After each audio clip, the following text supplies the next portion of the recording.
এক রমজান মাসে যে কত বেদাত আছে একবারে মনের ইয়াতে সাদ করে বলে নিচ্ছে। আর ইফতার সাহারির খাওয়ার 5 মিনিট আছে, আপনারা তাড়াতাড়ি সাহারি খান। মা বোনেরা আপনারা উঠুন। আর কে যে কি করছে, গাজাল পড়ছে। যদি উমর রাদিয়াল্লাহু তাআলা বেঁচে থাকতেন সবার আজীবন জেল হতো।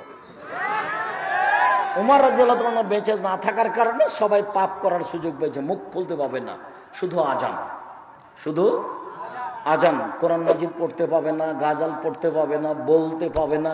আপনি যে চিল্লাচিল্লি করছেন, অত তো আর একজন যে তাহাজ্জুদ পড়ছে। আমি তো ইমামের সাথে তারাবি পড়ি না, আমি তো নিয়মিত তাহাজ্জুদই পড়ি, রাতে ওই একই সালাত, যেটাই তাহাজ্জুদ সেটাই তারাবি।